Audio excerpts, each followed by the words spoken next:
Pensar en la Edad Media, tanto en cuestiones de democracia como de historia, casi siempre nos hace relacionar este periodo de casi 2000 años con un vacío absoluto. Un tiempo de revueltas y enfrentamientos que tenía como fin extender el poderío territorial y militar de monarcas que en medio de esas luchas recuperaban y perdían territorios casi como algo corriente. Enfrentamientos y treguas que eran recurrentes pero que no delimitaban algún curso fijo para la historia. Lo cierto es que en esta época parece haberse dormido o perdido el historial de democracia de esa Grecia clásica en la que Pericles resaltaba que este modelo era el mejor a imitarse y que en este periodo no encontramos gobiernos o modelos de sociedades que se presenten como democráticas. Pero en realidad no todo es lo que parece y menos si hablamos de sucesos en la política. Por eso hoy en la burbuja política vamos a nadar por las profundas aguas de las ideas políticas de la Edad Media para encontrar algo de democracia, o por lo menos alguna de las bases que darán los primeros pasos de esa carrera que llega hasta nuestros días, la carrera de la democracia moderna.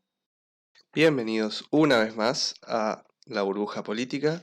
Hoy vamos a arrancar con democracia, la segunda parte. Recordemos que la primera parte fue en la que hablamos de los orígenes de la democracia, cómo surge esto que hoy nos domina y nos rodea a todos. Entonces vamos a seguir con la segunda parte y en la que igual ya vamos a desarrollar cómo fue la democracia durante la Edad Media. David Hell fue un sociólogo británico especialista en teoría política y relaciones internacionales. Ha sido una de las figuras claves en el desarrollo del cosmopolitismo y un reconocido en el campo de la globalización. Planteó, haciendo un análisis extensivo, que en esta edad se ponen las bases para un modelo de democracia llamado democracia protectora. En primer lugar, va a decir Hell, los teólogos medievales recuperaron el concepto de igualdad, que se manifiesta igualdad de los hombres ante Dios. Elementos como la riqueza o la condición social de las personas dejan de marcar la superioridad de una persona sobre otra. Para una época que estaba asignada a los sistemas de vasallaje, plantear esta cuestión hacía que esto sea casi revolucionario, y abre la puerta a hacer que la igualdad sea entendida como un valor universal.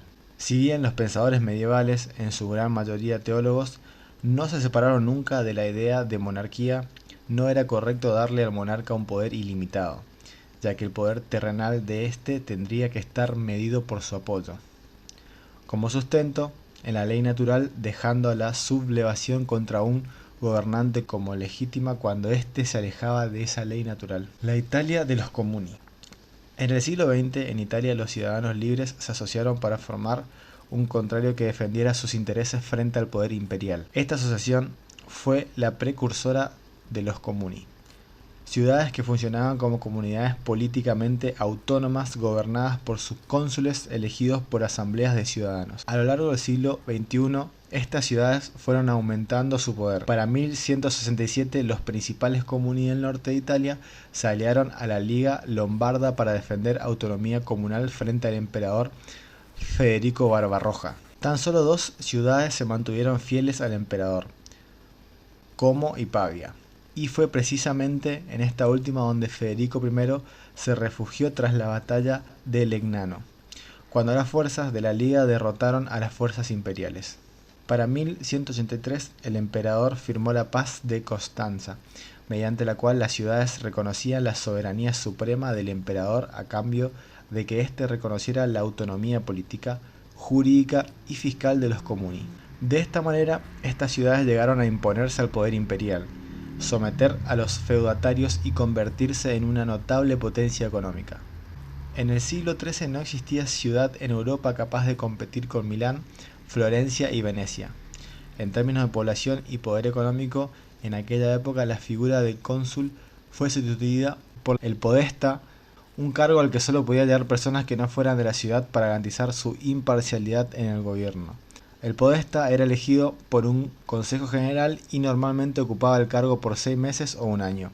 Su función estaba limitada por los estatutos locales, y al final de su mandato era supervisada y sometida a controles. En la práctica controlaba la justicia, el ejército y la administración. Sin embargo, el potencial de crecimiento de las ciudades autónomas se vio mermado por las luchas internas de poder. Se respiraba clima violento de continuas luchas internas y externas que perjudicó la organización de las comunas y llevó a una paulatina parálisis comercial. Esta situación llevó a que surja la necesidad de un gobierno fuerte capaz de asegurar a todos tranquilidad y un relativo bienestar. En este contexto, fue fácil que un gran señor o algún aventurero se hiciese con el poder, lo que dio origen a un gobierno personal, el de la Signoria, que se perpetuó hasta fines del siglo XIV. Los siglos XIV y XV fueron una época de expansión de los estados nacionales en Europa, lo que dificultó todavía más a los comuni su supervivencia, ya que no contaban con recursos para enfrentar una situación de esa magnitud. La Carta Magna en Inglaterra. Guillermo I, el Conquistador, duque de Normandía, tras derrotar en la batalla de Hastings al último rey anglosajón, Haroldo II, se coronó como rey de Inglaterra. Esta dinastía anglo-normanda introdujo grandes transformaciones en un país todavía atrasado en comparación del resto del continente. Al instalar el sistema feudal se favoreció el fraccionamiento del territorio mediante la institución del vasallaje, lo que permitió tanto la defensa interna como vincular a los feudatarios con la corona. Todo esto unido a una inteligente política fiscal que permitió a Inglaterra ser un reino sólido y bien regulado. Posteriormente, Enrique II condujo a Inglaterra a un periodo de desarrollo marcado por una mayor importancia política en Europa debido a posesiones de la dinastía en Francia. Enrique II se destacó por sus tendencias centralistas y absolutistas, de las que no se salvó ni siquiera la Iglesia. Recordemos el poder que tenía la Iglesia en ese entonces, un poder prácticamente ilimitado en los que podía manipular o podía influir en las decisiones de los diferentes reinos. Con las constituciones de Calderón, el sistema de la Iglesia se vio limitada, sus jurisdicciones se vieron limitadas, además por las creaciones de tribunales en tierra inglesa. La medida provocó la oposición del arzobispo de Canterbury, que a instancias del rey fue asesinado, causando un clima complicado incluso dentro de la familia real. No obstante, se mantuvo el poder de la dinastía, primero con Ricardo Corazón de León. Como ustedes pueden recordar, o por si no saben, Ricardo Corazón de León tiene mucha fama, mucha trayectoria por su intervención en la Guerra de los Cruzados, o la Guerra de las Cruzadas también como se denomina, que la Guerra de las Cruzadas se llevó a cabo en Jerusalén, en territorio de Jerusalén, lo que hoy conocemos como Medio Oriente, en las cuales combatieron fuerzas católicas y diferentes ejércitos musulmanes. Bueno, entonces primero con Ricardo Corazón de León y más tarde con su hermano Juan Sin Tierra, regente mientras Ricardo luchaba en las que mencionamos, las guerras de las cruzadas. El gobierno de Juan Sin Tierra se caracterizó por su violencia, falta de firmeza y el fracaso de su política internacional. Enfrentado al Papa Inocencio III, fue excomulgado por rechazar el nombramiento de un nuevo arzobispo de Canterbury en 1206, aunque finalmente fue la derrota inglesa en la batalla de Vauban la que terminó por debilitar la situación política, ya que la nobleza aprovechó la situación para rebelarse y tras ocupar Londres impuso a la corona la firma de la Carta Magna, fundamento de las libertades inglesas. La Carta Magna supuso la limitación de los poderes del soberano e hizo de Inglaterra la primera nación de Europa. Con su aceptación, el monarca se comprometía a aceptar las libertades de la nobleza laica y eclesiástica, a no imponer nuevas tasas sin su consentimiento y a no omitir órdenes de detención y exilio sin un proceso regular previo. Tampoco podría decidir por iniciativa propia sin el consenso de un consejo común que durante el reinado de Ricardo III se llamó Parlamento. La carta fue aplicada solo a la nobleza y el clero en un primer momento para pasar a ser vinculante a todos los súbditos ingleses. Es el primer precedente a las constituciones modernas. Los orígenes del Parlamento inglés. Nació como respuesta a las necesidades políticas de sus reyes y gobiernos. Sus orígenes se remontan a la época de los reyes anglosajones, cuando existía un consejo de sabios conocido como Witham, así como las asambleas en cada condado a la que asistían los lores locales en el siglo XI. La dinastía normanda reemplazaría a los Witham por un consejo real que asesoraba al rey en cuestiones legislativas junto a una especie de gobierno representativo local, conocido como las asambleas comarcales. o las asambleas de las comarcas. Ambas instituciones funcionaban por separado hasta que se reunieron en un consejo común con delegados en la ciudad de Londres.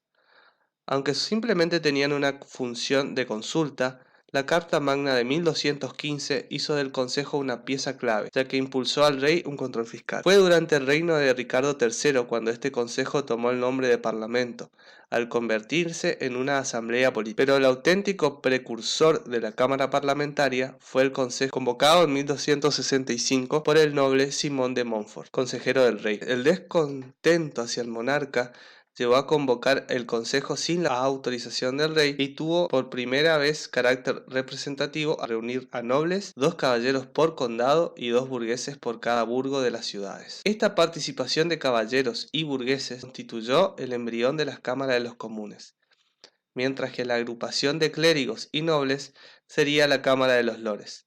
Este modelo de parlamento de Montfort seguiría adelante y ya en 1995 sus miembros serían electos por sus pares. En principio, el parlamento era convocado por el rey, solo cuando necesitaba dinero para gastos militares. Fue en esos tiempos que Eduardo I fue quien más veces lo convocó, pero ya no con fines económicos solamente, sino que también judiciales y administrativos. Fue un instrumento para reconstruir su autoridad y mantener contentos a diferentes estamentos sociales, ya que incluso llegó a pedir que le enviaran peticiones con los problemas que creían más urgentes. En un principio, solo se convocaba al clero y a los nobles para consejo de gobierno, mientras que caballeros y burgueses acudían cuando se trataba de impuestos. Sin embargo, cuando en 1327 el Parlamento hizo abdicar a Eduardo II, se aceptó también la presencia permanente de representantes del pueblo, y se estableció que la Cámara de los Comunes participara en todos los parlamentos. En Francia, los Estados Generales, primer órgano francés de representación política, era la asamblea que reunía a los 3 órdenes o estados, es decir, a la burguesía. Convocados el 10 de abril de 1302 por Felipe IV el Hermoso, adquirieron una auténtica función política solo a partir de 1448, cuando pasaron a participar de la aprobación de los impuestos. El capitano del popolo en Italia. Fue una figura instaurada para equilibrar el poder de los nobles y que representaba el poder burgués. El popolo, la clase media de los populares, inicialmente excluida de la actividad política reservada a los potentes, empezó a participar gradualmente en la vida política a partir del siglo XII, con la institución de la Asamblea del Pueblo. Entre sus responsabilidades estaba el mando de las milicias ciudadanas. Los representantes que participaban en estas organizaciones fueron adquiriendo cada vez más concesiones y el poder real se veía cada vez más limitado en algunas cuestiones. Esto ha sido todo por hoy. Esperemos y les haya gustado, les haya parecido interesante. Y si nos escuchan por primera vez, recuerden suscribirse al canal de YouTube y a las diferentes redes sociales. Entonces nos despedimos, será hasta la próxima y hasta luego.